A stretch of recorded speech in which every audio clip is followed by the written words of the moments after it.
The casserole turned out fantastic. You know, this is already kind of like a Pinterest bucket list day. Woo, boy.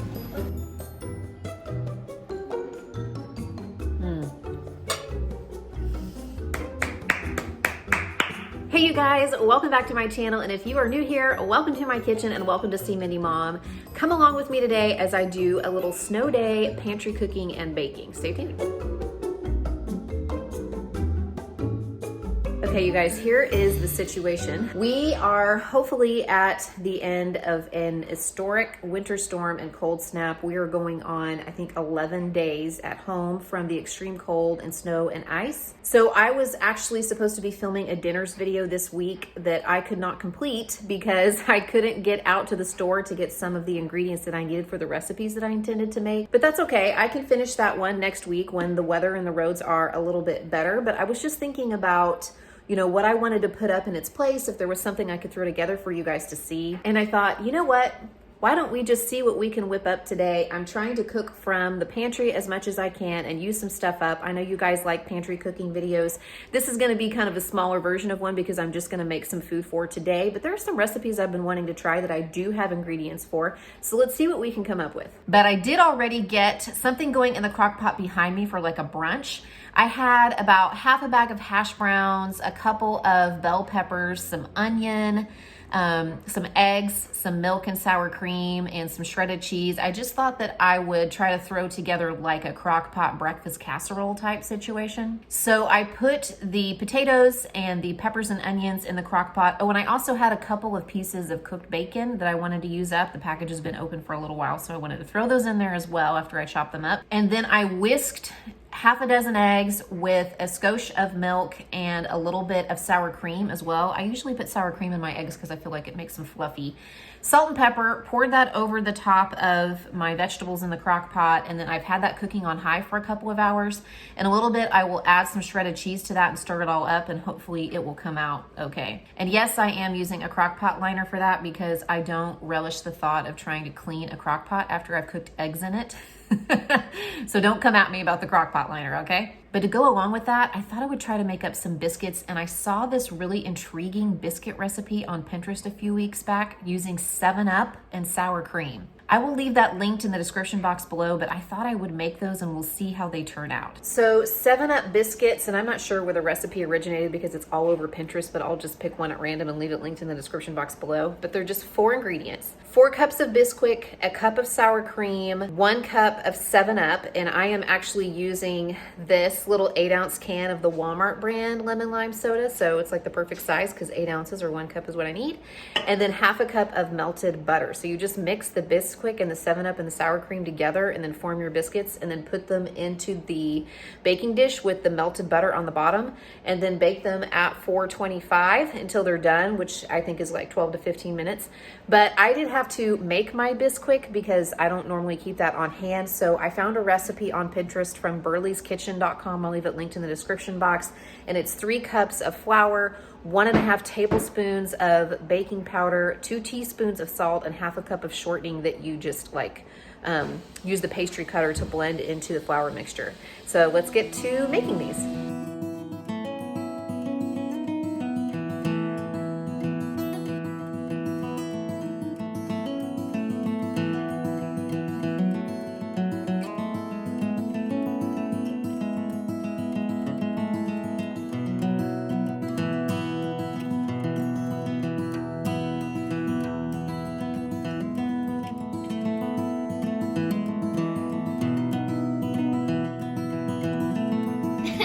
This one is working on schoolwork, and she is anxiously awaiting the biscuits.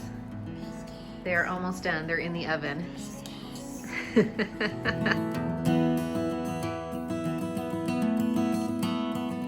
So here is the finished product, and I've already taste tested both of these things.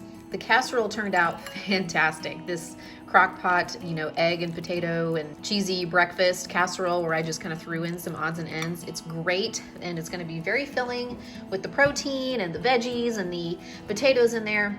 But the real star of this, oh my goodness, the biscuits. They are absolutely fantastic. I mean, of course they would be with like sour cream and butter and 7-Up, but man, they turned out great. Oh, they're so good. Okay, so I realized that these biscuits and this meal in general is probably not the quote unquote healthiest of meals, but like I said, it's a snow day. We're cooking from the pantry. And actually, this is basically like breakfast and lunch because we're getting kind of a late start here. And the kids have been working on schoolwork. They did have like a little like bowl of cereal or something when they got up, but they've been anxiously awaiting this breakfast. And since it's so close to lunchtime, we'll just probably make this be our lunch and then we'll have a snack. And I've still got to figure out what I want to make for dinner. I've got to figure out what I can make for dinner. So stay tuned. It is getting on in the afternoon and I'm actually going to make some banana bread because I have some overripe bananas that need to be used. And I saw this recipe that I had pinned a while back on Pinterest for a coffee cake banana bread. So it's a banana bread that has like a crumbly topping on it, and that sounded really good to me. My bananas weren't quite ripe enough, but a little Google search told me that I could actually pop them into the oven at 300 while they were still in the peel, and that would help them kind of activate some of the sugars and make them kind of ripen a little bit so that they will do well in the bread, I hope. Anyway, so I will show you how I'm making that. It is from the website alatefood.com, so I'll leave it linked in the description box below. So in this bowl, I have my bananas. The oven trick for ripening them worked great, along with 2 tablespoons of brown sugar, 1.5 teaspoons of vanilla, and then about a teaspoon of cinnamon. It only calls for 3/4 of a teaspoon, but I figure you can't go wrong with more cinnamon, right? So I'm gonna mash this all up, mash the bananas and mix in the other ingredients with it, and then I'm just gonna set this aside. Now in this bowl, I have 1 cup of sugar and 1/2 cup or 1 stick of butter, and I'm just gonna cream that until it's fluffy.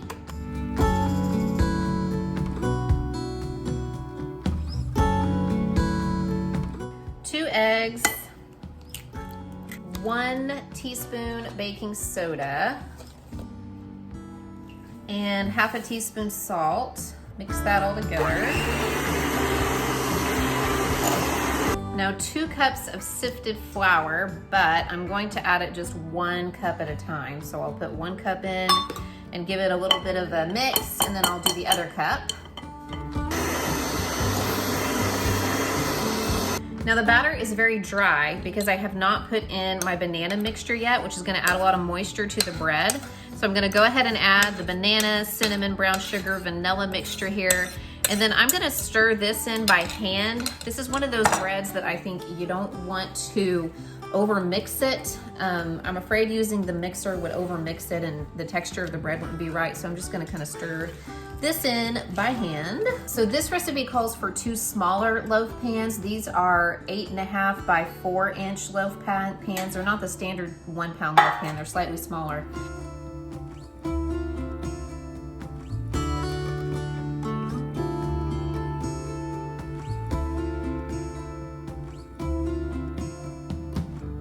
Okay, so I realized that I boo-booed, you guys. I was supposed to put 2 tablespoons of sour cream into the batter, but honestly, it's a little late for that. So I think I'm just gonna leave it out and hope that it comes out okay. This would have added, you know, some more moisture to the bread, so I'm hoping that it's still gonna turn out okay because it's too late for me to mix it in. It's already in the pan. To make the crumb topping, in this bowl, I have 1 stick or 1/2 cup of butter, and it has to be pretty cold. You know, you don't want it ice cold or you won't be able to cut it, but you know, it's not supposed to be too soft. And then 1 cup of flour, 1 cup of brown sugar, and 1 teaspoon of cinnamon. And then I'm just using my pastry cutter to kind of turn that into a crumbly mixture.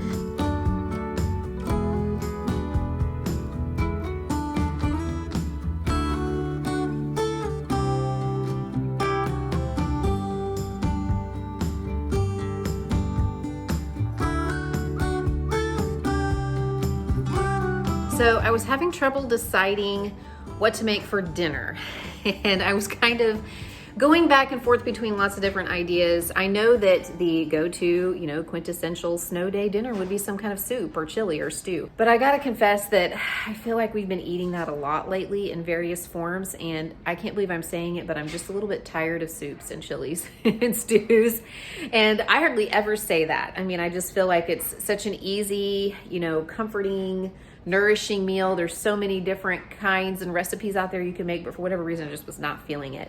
And I got to thinking, you know, this is already kind of like a Pinterest bucket list day. It's like I'm going through all these recipes that I've pinned before and just haven't had a chance to make. So I decided just to go look at some of my dinner recipes maybe that I've pinned and have never got around to making. And I found this one for a Mexican chicken with cheese sauce. And it is from the website everydaymadefresh.com. I'll leave it linked in the description box. And basically it's, you know, chicken breasts with like a seasoning rub that's basically taco seasoning. It's chili powder, onion powder, garlic powder, 1 teaspoon of each of those. And then some red pepper flake, paprika, some salt and pepper, some cumin, some oregano. I mean, essentially it's taco seasoning. That's how I make my taco seasoning.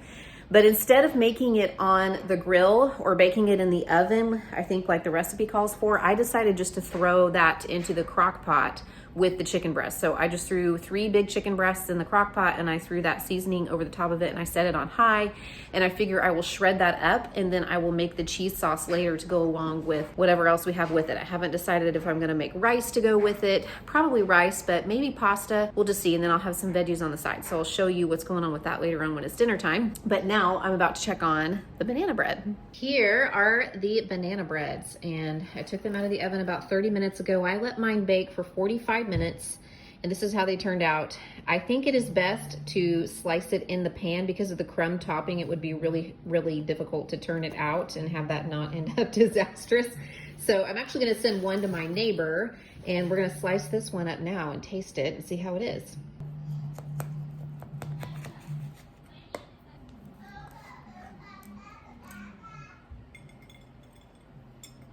Okay, so here is the banana bread with the crumb topping, and it smells amazing. I cannot wait to try a bite of this.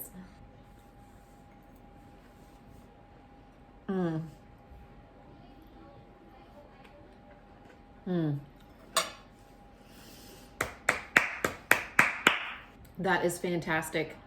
I mean, I already liked banana bread, but that crumb topping with the cinnamon in it, it just adds something to it. Okay, update on the bread, because unfortunately lots of stuff is not going to plan. It tastes absolutely delicious, but it looks like I didn't cook it quite enough. It's just a little bit doughy in the center. It hasn't stopped the kiddos from eating it around the edges, so they're enjoying it, but I would definitely bake it just a little bit longer than I did. So probably, you know, 5 to 10 more minutes. To go along with dinner tonight, I'm gonna try to use up some of the veggies that I have in the veggie drawer in the refrigerator. I have just 2 little Roma tomatoes here and a little bit of red onion, some garlic, and then 1 sad looking little lime, but I think it will suffice for making some pico de gallo. I don't have any jalapeno, which you would normally put in pico, but I'll just use a little bit of this and chop up the tomatoes with some minced garlic and then squeeze some lime juice and salt over the top of that, and that will make a little bit of pico to go along with our chicken tonight. And then I pulled some green beans out of the freezer. I've had this package in the freezer for a little while, so I need to go ahead and use it. And I had 2 little red potatoes that came, they're actually kind of big red potatoes, that came in my imperfect box. And then I have 2 halves of bell peppers here. So what I'm gonna do is wash and chop these up, and then I will put them on a foil lined cookie sheet with the green beans. I'll toss them with some olive oil and probably just season them with salt and pepper. And I'm going to roast those in the oven for probably 10 to 15 minutes on their own. And then I will add these bell peppers. I'll chop them up into slices, and I'll add them just the last 5 minutes or so to the baking sheet because they don't take as long to roast as the green beans and the potatoes. So that's gonna give us like some veggies to go along with our dinner tonight, and it's gonna use up several things that I need to use. I just finished making the cheese sauce from the chicken recipe that I'm making for tonight. The chicken is done. It smells delicious. I shredded it up in the crock pot and it is ready to go.